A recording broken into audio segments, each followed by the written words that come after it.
This painting has been printed on mugs, posters, album covers, and thousands of internet memes. A lone man in a dark coat standing on a rocky cliff staring out into a sea of rolling fog. But the landscape you're looking at doesn't physically exist anywhere in Germany. The artist built it by combining sketches from several completely different locations. And even stranger, after nearly 200 years, nobody has ever definitively figured out who that man actually is. The painting is called Wanderer Above the Sea of Fog, completed around 1817 by the German Romantic painter Caspar David Friedrich. It now hangs in the Hamburger Kunsthalle in Germany, and today it's considered one of the most recognizable images ever produced by the Romantic movement. An era of art defined by intense emotion, awe in the face of nature, and a fascination with the individual standing alone against something vast and unknowable. On the surface, the composition looks almost simple. A man stands centered on a jagged outcrop of dark rock, one hand resting on a walking stick, gazing out at layers of mist-covered mountains stretching into the distance. But almost every element of that simple scene turns out to be more constructed and more mysterious than it first appears. Start with the landscape itself. It looks like a specific place, somewhere you could theoretically visit and stand exactly where the wanderer is standing. You can't. Friedrich didn't paint this scene from life, sitting in front of an actual view. Instead, he pieced it together from separate sketches he'd made over the years at different locations, some in the mountains of Saxony, others from trips into what's now the Czech Republic. The rock formations, the distant peaks, the specific arrangement of mist and stone, none of it corresponds to one real physical viewpoint. It's a landscape of pure imagination, built from fragments of real places but existing nowhere on any map. Then there's the technique controlling how we see the man himself. Art historians have a specific term for what Friedrich is doing here. Rückenfigur, German for back figure. It's a device Friedrich used repeatedly throughout his career, positioning a solitary figure with their back turned fully to the viewer, gazing at the same landscape we're looking at. The effect is subtle but powerful. Instead of watching a person experience a moment, we're placed directly into their position, sharing their point of view, almost invited to imagine ourselves standing on that same cliff.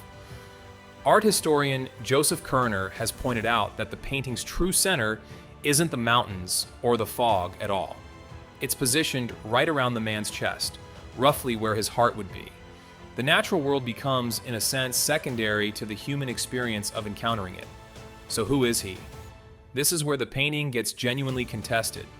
For years, one popular theory held that the Wanderer is Friedrich himself, a kind of self-portrait, pointing to similarities in build and reddish hair color consistent with known portraits of the artist. It's a tidy, appealing explanation. The artist inserting himself into his own sublime landscape, contemplating nature the way he wanted viewers to contemplate his art. But a more specific and, according to some historians, more convincing theory has emerged. Art historian Joseph Kerner has argued the figure may represent Colonel Friedrich Gotthard von Brincken, a Saxon officer who fought against Napoleon's forces during the Wars of Liberation, and who was likely killed in action around 1813 or 1814. If Kerner's identification is correct, the painting wouldn't be a self-portrait at all.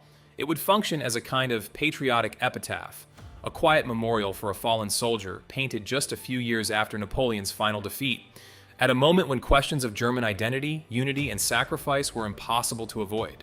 That historical backdrop matters more than it might first seem.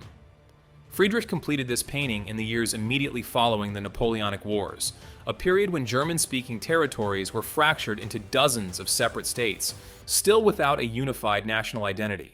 The Wanderer's dark coat has been read by some historians as a version of traditional German dress, and his solitary, upright stance on unclaimed, wild terrain has been interpreted as a quiet visual argument for a distinct, unified German cultural identity still searching for solid ground.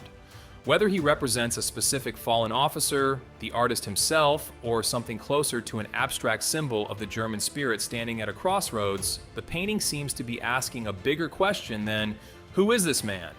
It's asking what it means to stand at the edge of something uncertain and keep looking forward anyway.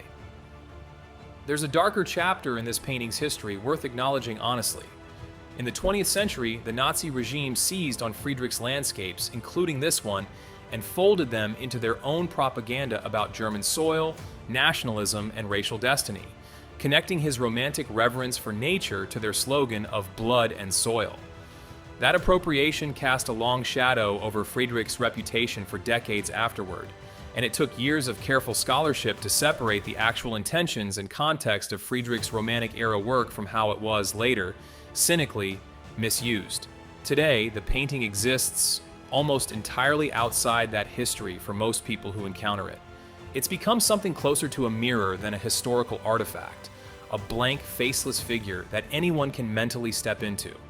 That's likely exactly why it's exploded across the internet as a meme template, printed on merchandise, and endlessly recreated in photos of people striking the same pose on their own hikes and cliffs. The man's identity remains genuinely unresolved, but that unresolved quality might be the entire point. Because we can't see his face, we can't help but imagine our own. 200 years later, the fog in this painting still hasn't cleared, and maybe it was never meant to. What do you think? Is this a self-portrait, a memorial to a fallen soldier, or something closer to a mirror for all of us? Let me know in the comments. Thanks for watching, and I'll see you in the next video.